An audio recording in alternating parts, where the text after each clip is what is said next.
So now we're going to talk about elimination reactions.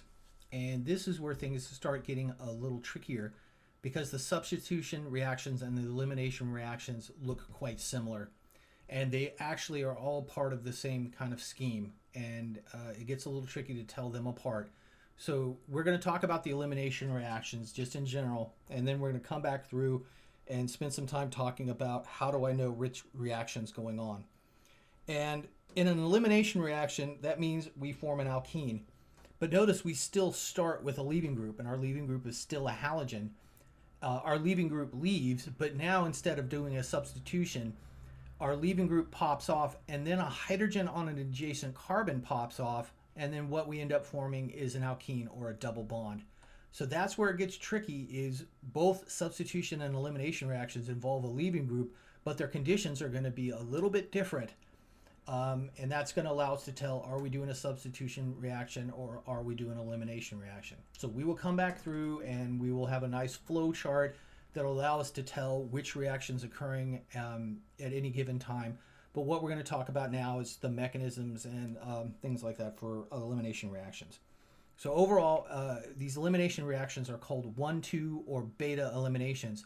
So 1,2 is kind of like a way of counting. So if my electrophilic carbon, remember that's the one that's attached to our leaving group, which is generally a halogen in this case, if that's carbon 1, then the hydrogen that I remove is on carbon 2. That's why it's called a 1,2 elimination. So the leaving group on carbon 1 and then the hydrogen on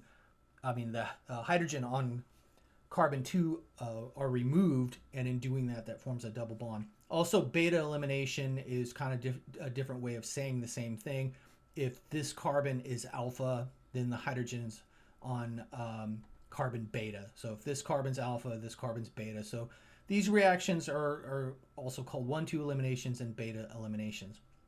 So just like substitution reactions, we're going to find there is two different varieties of eliminations. So the first one's called E2, the second one's going to be called E1. And when we talk about E2 and E1, they're going to be similar in a sense to SN2 and SN1. That's what, the 2 and the 1 mean the same thing in both cases. So there's going to be some subtle differences between the two. We got to talk about their subtle differences. And then, like I said, we'll come back through and compare all of them, all the substitution reactions and all the elimination reactions. So the first one is called bimolecular elimination, or E2. And remember, SN2 was a bimolecular substitution. So bimolecular means two molecules are going to be involved in the rate determining step. So in E2, we're going to be doing the elimination, the formation of an alkene, but there's going to be two molecules involved in the rate determining step.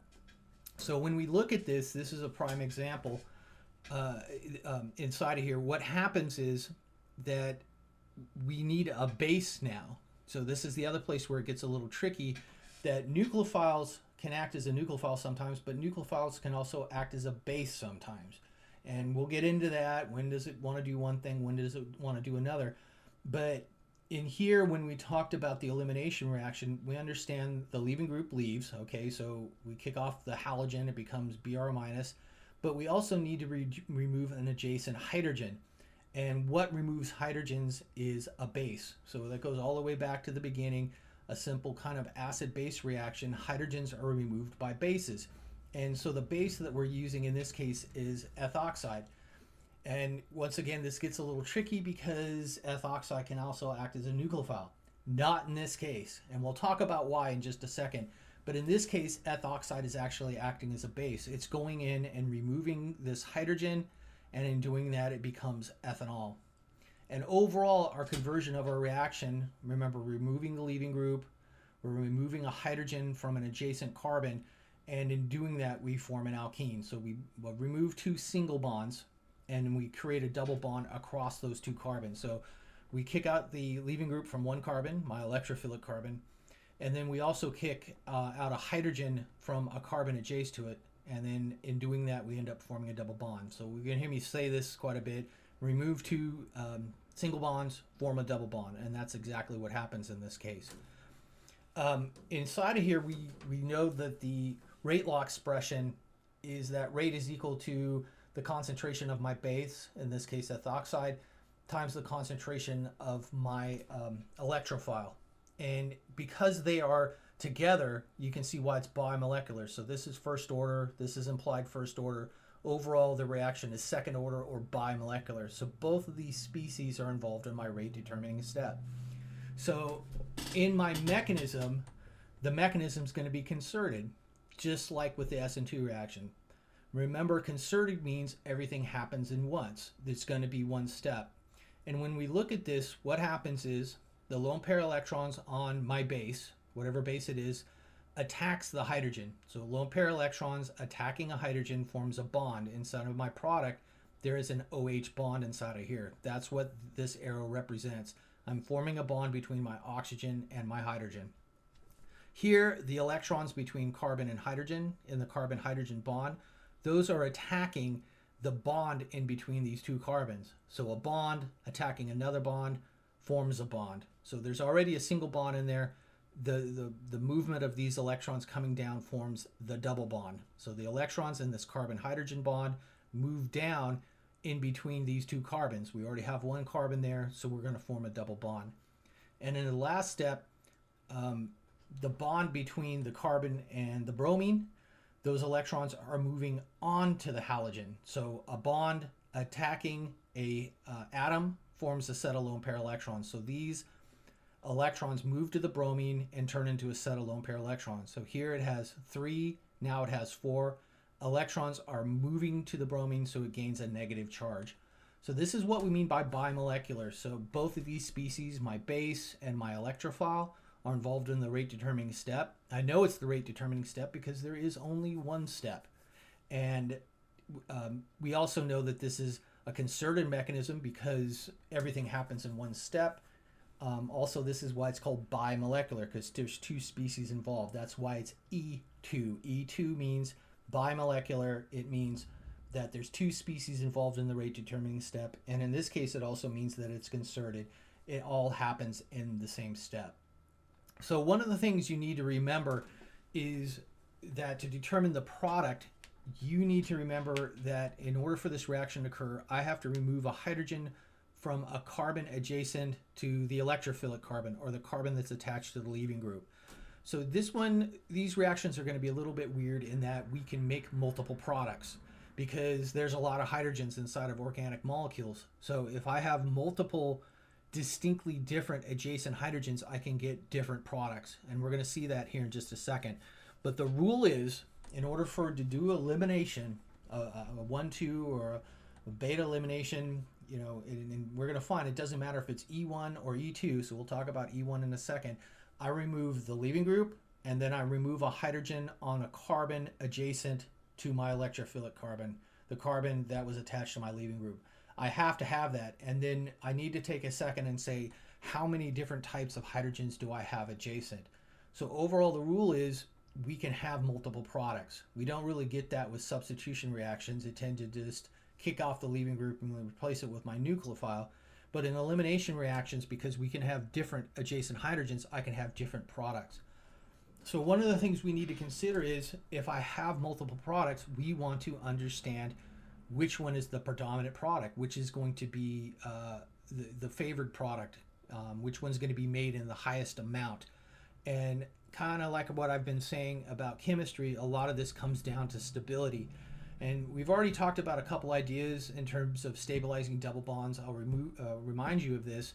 But here we are getting a different idea in terms of stabilization, and it's called Zachev's rule.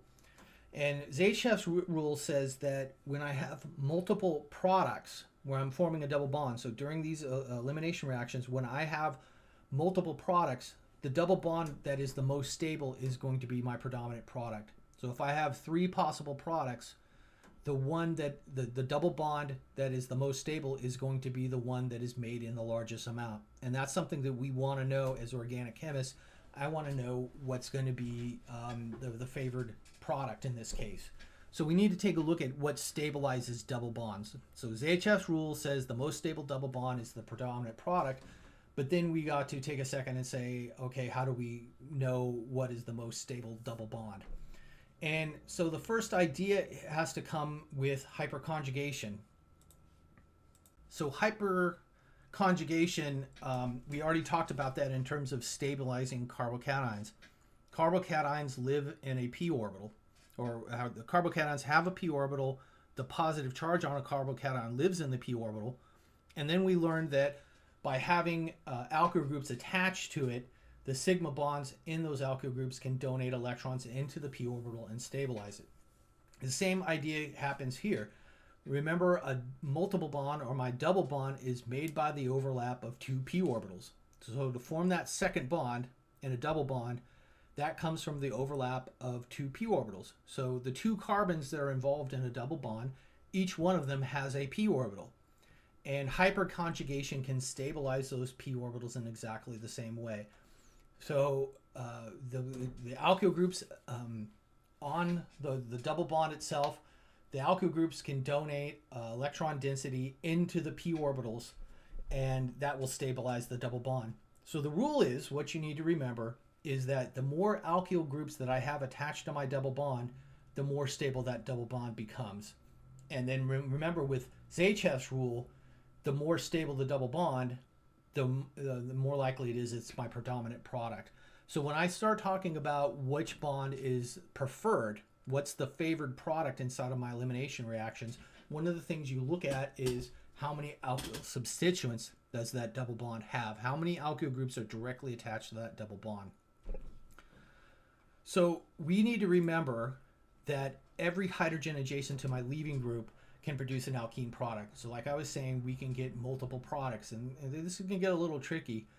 And then we need to remember, and this is going to be one of the things I ask, is if I have multiple products, I should be able to go in there and say which one of my products are the most stable, and then therefore is the predominant product. Which one is going to be my major product? And that's kind of like saying which double bond is going to be the most stable. So this gets a little tricky, and so let's take a look at this. When I do this reaction, and I say this reaction's E2, so how do we know it's E2? We will get that in just a second.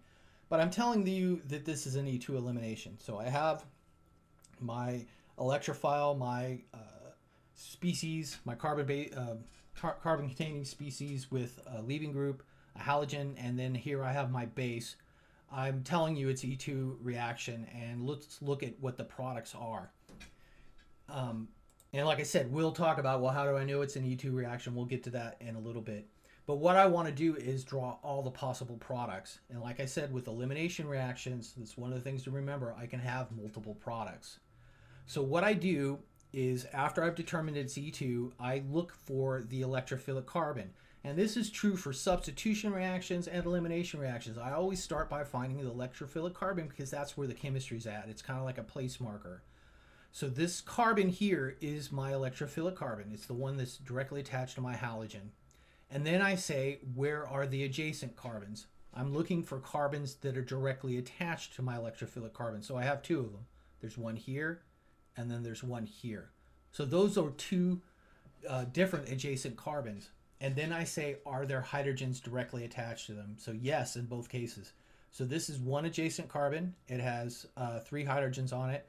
This is another adjacent carbon. It has 1 hydrogen on it. So I know I'm going to be making at least 2 different products because these are distinctly different. These hydrogens are different than this hydrogen. So it depends on, do I remove one of these hydrogens or do I remove this hydrogen?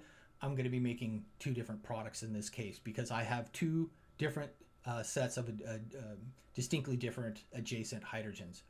So when I look at the product here, you can see I make 2 products. So let's look at how we made this transformation. So these 3 hydrogens are actually equivalent. So remember, if I have hydrogens attached to the same carbon, they tend to be equivalent. By that I mean, it doesn't matter if I remove this hydrogen, that one, or that one, I'm going to make the same product. There's an important exception to this rule that we will get to. But the idea is, to do this reaction, what I do is I remove the leaving group, I remove an adjacent hydrogen, and then I draw a double bond between those 2 carbons involved.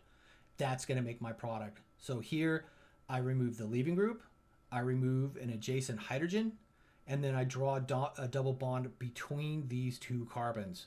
What I end up with is one of my products. So if I remove any one of these three adjacent hydrogens and my leaving group and draw a double bond across here, what I make is this product. I do the same thing for the other adjacent hydrogen. So I'm going to be making two products in this case. I remove my leaving group, I remove my adjacent hydrogen, and then I draw a double bond across there. In this case, I'm going to be making this product. And so what I like to do is go ahead and do a marker for these two products. What was the original electrophilic carbon in this case? So inside of my product, which carbon was the one that was attached to my leaving group? And that helps me keep track of where all the carbons get at. And when you look at the products, yeah, there's carbons coming off of everywhere, but this electrophilic carbon is this carbon in my product. So remember, I have 1, 2, 3 carbons and then 2 methyl groups coming off. Notice I have 1, 2, 3, and 2 methyl groups coming off. That this carbon is that carbon inside of there. Likewise here, this carbon is actually this carbon inside of my product. And if you look, I'm drawing a double bond between these two carbons. What I have coming off my double bond now is a methyl group and a hydrogen on one side. So this carbon is that one, this hydrogen is that one. And then what's coming off of my other carbon in my double bond? So I'm drawing a double bond across here. What's coming off my other double bond is 2 methyl groups. And so this carbon is that one, this carbon is that one. So this is one of your skills, is to be able to come up with these products. Then the last thing to remember is I have these two products. Which one is the predominant product? And so we're going to apply Zaitchev's rule, and we're going to apply the idea of hyperconjugation, which says the more alkyl groups that I have attached to my double bond, the more stable it can be. So what I do is I look at the carbons in my double bond and say literally how many carbons are attached to it. So here I have hydrogen, hydrogen, hydrogen. That doesn't matter. This double bond is attached to one other carbon. So there's only one carbon attached to it. There's only one alkyl group attached to this double bond. When I look at this one, I actually have 1, 2, 3 alkyl groups attached to the double bond. So this one has 3 alkyl groups. This one has 1. The more alkyl groups you have, the more stable the double bond tends to be. The more stable the double bond tends to be, Zaitchev's rule says that makes it the predominant product. So between these two, this molecule on the left-hand side is going to be the predominant product. You know, how much so, we don't know. We're just saying it's the predominant product, that this is, it'll be like, I don't know, 60-40 or even more, you know, 75-25, that there's going to be more of this molecule in my product than this molecule. We can't really tell how much so, and I'm not going to ask that, but in these questions, if we make multiple products, you need to be able to identify the one that's expected to be the major product. So another place that this gets tricky, and I know this is tricky material, and so there's a lot of things you need to keep in your head, that not all hydrogens attached to the same carbon are equivalent. So in the last example, we saw that there were 3 hydrogens attached to the same carbon, and they are equivalent to each other. By that I mean it didn't matter which one of the hydrogens I removed, I would make the same product. One of the things you got to remember is when I am removing an adjacent hydrogen from a CH2, I have the possibility of making cis and trans products, and that's what happens in this case. So literally these two hydrogens are not the same. When I remove one hydrogen, I make the cis product. When I remove the other hydrogen, I make a trans product. How do I know this? The easiest way to remember this is if I look at one of my products and I make a cis or trans version, I make both of them. So remember, that was one of our skills, is to be able to look at a double bond and say, oh, that has cis-trans isomerism. The thing to remember is if I draw out my double bond and I make one version, I make them both. So here, if I draw out one product and I say, oh, this molecule's cis, I also make trans. And I look for this because I am removing a hydrogen from a CH2 group. So a lot of times when that happens, I end up making cis and trans isomers. That's because these two hydrogens are not the same. I remove one, I make the cis product. I remove the other one, I make a trans product. So let's go through how did I come up with these three products. Okay, so when you do an elimination, so once again, I'm telling you this is E2. What you start with is the electrophilic carbon. You look for adjacent carbons. So I have two of them, and I look for hydrogens on those adjacent carbons. So very much like the last example, this adjacent carbon has got 3 hydrogens. This adjacent carbon has 2. In this case, these 3 hydrogens, once again, are equivalent. It doesn't matter which one I remove, I make the same product. This is not true with the CH2. So here, when I want to draw the product of removing an adjacent hydrogen from this carbon, I remove the leaving group, I remove one of the adjacent hydrogens, so we're going to go from CH3 to CH2. I draw a double bond across here. So when I remove this adjacent hydrogen, what I end up making is this molecule. And you remember, so it's 3 carbons in a row, 4 carbons in a row, 1, 2, 3, 4. In my product, 1, 2, 3, 4. I am forming a double bond between these 2 carbons. So what's going to be coming off of here is an ethyl group. So this is 1 carbon in my double bond. So this carbon is this carbon in my product. I say what's attached to it, an ethyl group and a hydrogen. So there's going to be an ethyl group and a hydrogen coming off of here. On the other side of the double bond, I'm starting with 3 hydrogens, CH3. I remove one of those hydrogens to make my double bond, so I go from a CH3 to a CH2. Likewise, on the other side, if I want to form a product from removing an adjacent hydrogen from this carbon, I kick off my leaving group, I kick off an adjacent hydrogen, and then I draw a double bond across here. So what's going to be attached to this carbon is a hydrogen and a methyl group. So I've kicked off the leaving group. What's left on this carbon is a methyl group and a hydrogen. So when I look at my product, I'm going to have a methyl group and a hydrogen. So in both of these products, this carbon is this carbon right here on both of my products. I then remove an adjacent hydrogen, so I go from CH2 to CH. I draw a double bond across here, and I say what's going to be attached to the carbon in the other side is I go from a CH2 to a CH, so there's going to be a hydrogen and a methyl group coming off the other side. So this carbon is over here, hydrogen and a methyl group, hydrogen and a methyl group. But the difference is here, these are distinctly different isomers. So I look and I say, okay, I'm removing a hydrogen from a CH2 group. I wonder, is there cis-trans isomerism? I look at this and I say, yes, there's isomerism. So if I make the cis version, I got to make the trans version. So now when I look at this, I want to determine what's the predominant product. And we're going to have 2 different ideas in here. So we already talked about the stability, relative stability of cis and trans isomers, that this comes into steric strain.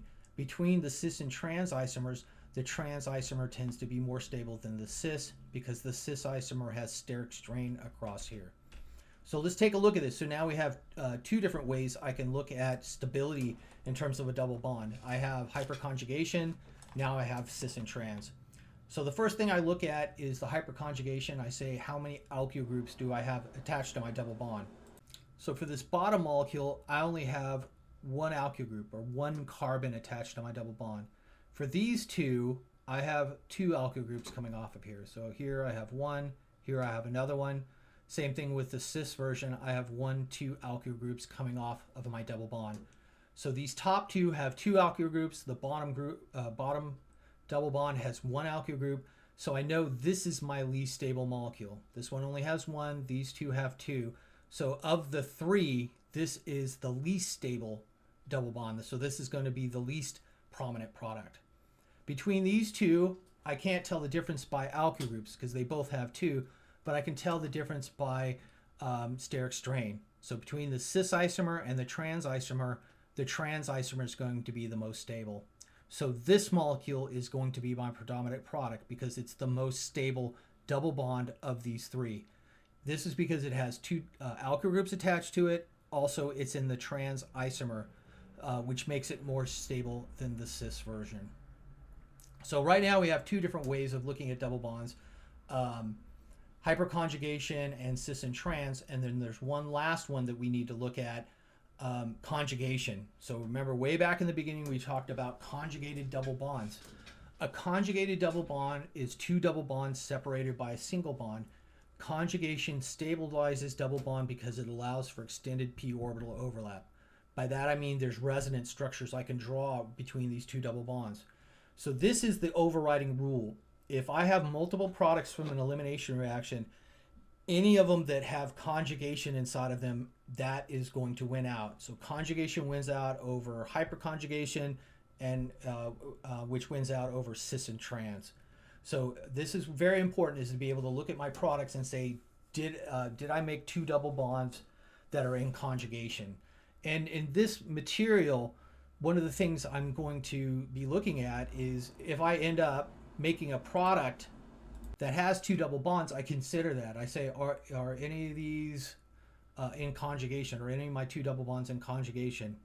So one other thing to mention here, we're still using eth oxide. There's a lot of different ways that we can represent eth oxide inside of a reaction. So normally I was just putting the oxygen with a negative charge. That's kind of simplifying it. In reality, you use sodium eth oxide. So here I just have a Na plus, the counterion to the negative charge. Two different ways of saying the same thing.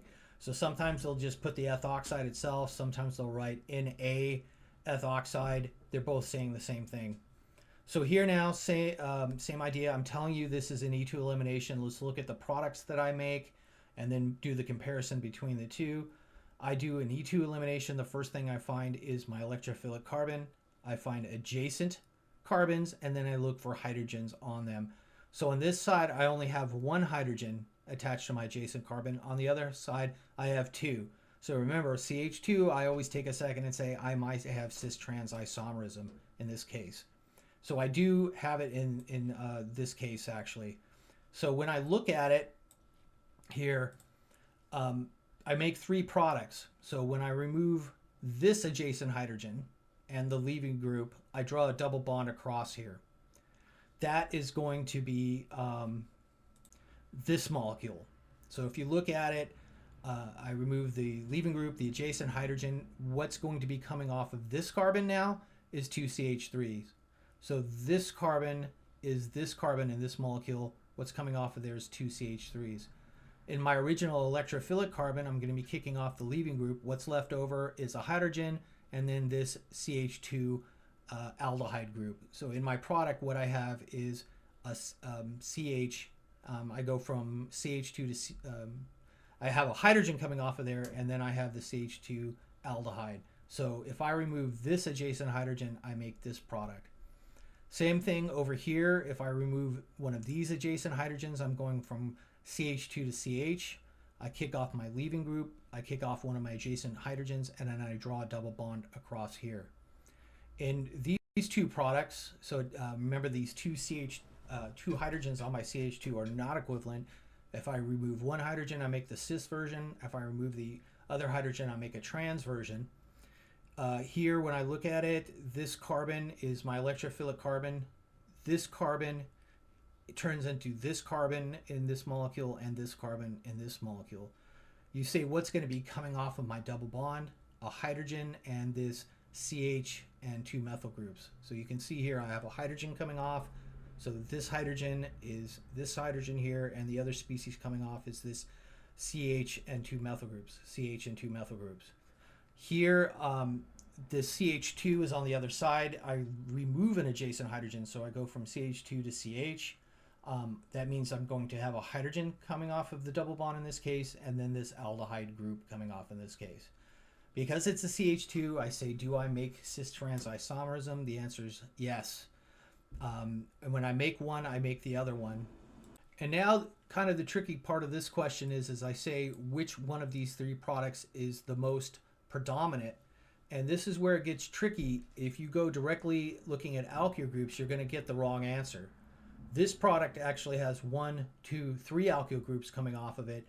This product and this product have 2 alkyl groups, or 2 carbons coming off of it. 1, 2, 1, 2. So if I was looking at just the number of alkyl groups, you would think that this molecule would be the most stable and be the predominant product.